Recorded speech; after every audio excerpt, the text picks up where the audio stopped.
আসসালামু আলাইকুম। এমন একটি ঘটনা যা প্রথমে অবিশ্বাস্য মনে হতে পারে, কিন্তু যতই গভীরে যাবেন ততই প্রশ্ন জাগবে। আসলে কি সত্যি কোনো শক্তিশালী সামরিক অবরোধ ভেঙে ফেলা সম্ভব? আর যদি সম্ভব হয়, তাহলে সেটি কিভাবে ঘটল, কারা করল এবং কেন পুরো বিশ্ব এখন এই ঘটনাটির দিকে তাকিয়ে আছে? গত কয়েকদিন ধরে আন্তর্জাতিক অঙ্গনে এক অদ্ভুত উত্তেজনা তৈরি হয়েছে। হরমুজ প্রণালী বিশ্বের অন্যতম গুরুত্বপূর্ণ সামুদ্রিক পথ হঠাৎ করেই হয়ে উঠেছে বৈশ্বিক রাজনীতির কেন্দ্রবিন্দু। একদিকে যুক্তরাষ্ট্রের ঘোষিত নৌ অবরোধ, অন্যদিকে ইরানের পাল্টা অবস্থান। পরিস্থিতি এমন দাঁড়িয়েছিল যে যে কোনো মুহূর্তে বড় ধরনের সংঘর্ষ শুরু হতে পারে, এমনটাই ধারণা করছিলেন বিশ্লেষকরা। কিন্তু ঠিক এই উত্তেজনার মাঝেই ঘটে গেল এমন এক ঘটনা যা পুরো সমীকরণই বদলে দিল। প্রথমে ঘটনাটি ছোট বলে মনে হলেও ধীরে ধীরে এর প্রভাব এতটাই বড় হয়ে উঠেছে যে আন্তর্জাতিক নিরাপত্তা বিশেষজ্ঞরা এটিকে গেম চেঞ্জার বলেও আখ্যা দিচ্ছেন। একটি বিলাসবহুল ইয়ট যার উপর ছিল একটি নির্দিষ্ট দেশের পতাকা অবাধে পার হয়ে গেল সে হরমুজ প্রণালী, যেখানে কঠোর নজরদারি চালাচ্ছিল যুক্তরাষ্ট্রের নৌবাহিনী। প্রশ্নটা এখানে কিভাবে, যেখানে সাধারণ বাণিজ্যিক জাহাজ পর্যন্ত ভয় চলাচল কমিয়ে দিয়েছে, সেখানে একটি ব্যক্তিগত ইয়ট কিভাবে এমন অনায়াসে পথ পাড়ি দিল? এটি কি শুধুই একটি বিচ্ছিন্ন ঘটনা, নাকি এর পেছনে আছে আরও বড় কোনো কৌশল? তথ্য অনুযায়ী জানা যাচ্ছে এই ইয়টটি ছিল এক রুশ ধনকুবের মালিকানাধীন। ইয়টটি সম্প্রতি দুবাইয়ের রক্ষণাবেক্ষণের কাজ শেষ করে হরমুজ প্রণালী অতিক্রম করে ওমানের দিকে চলে যায়।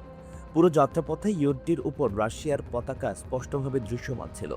এখানেই শুরু হচ্ছে আসল রহস্য।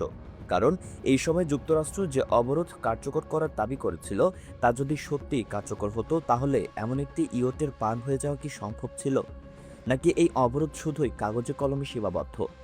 এখানে আরও একটি তথ্য সামনে আসে। স্যাটেলাইট মনিটরিং ডেটা বিশ্লেষণ করে দেখা যাচ্ছে গত ৭২ ঘন্টায় মোট ৫২টি জাহাজ হরমুজ প্রণালী দিয়ে অতিক্রম করেছে। এর মধ্যে প্রায় ৩০টি সরাসরি এই পথ ব্যবহার করেছে। শুধু তাই নয়, এর মধ্যে তেলবাহী ট্যাঙ্কার এবং কার্গো জাহাজও ছিল উল্লেখযোগ্য সংখ্যায়।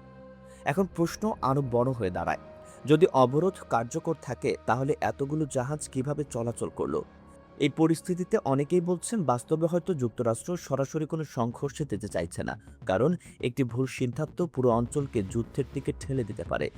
আবার অন্যদিকে ইরানও নিজেদের অবস্থান শক্ত রাখতে চাইছে, যাতে তারা দেখাতে পারে তাদের নিয়ন্ত্রণ এখনও অটুট।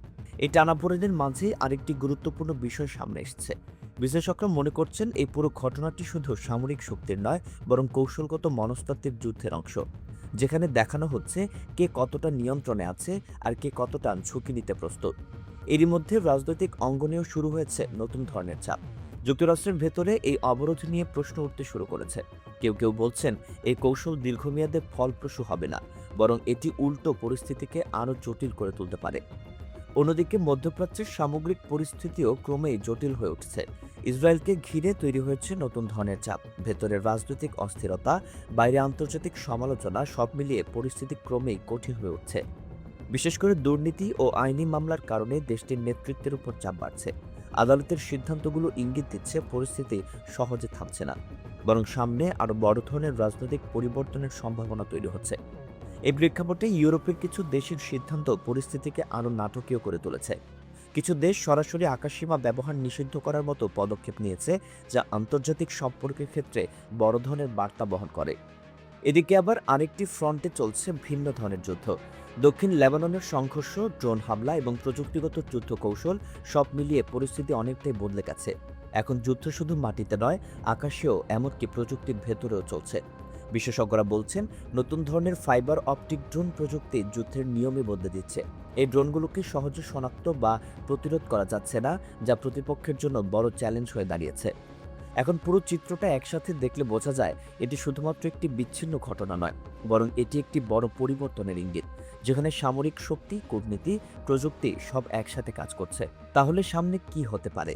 এই প্রশ্নের উত্তর এখনও স্পষ্ট নয়, তবে একটি বিষয় নিশ্চিত, হরমুজ প্রণালীর এই ঘটনাটি শুধু একটি পথ পার হওয়ার ঘটনা নয়, এটি একটি বার্তা, একটি ইঙ্গিত এবং সম্ভবত একটি সতর্ক সংকেত।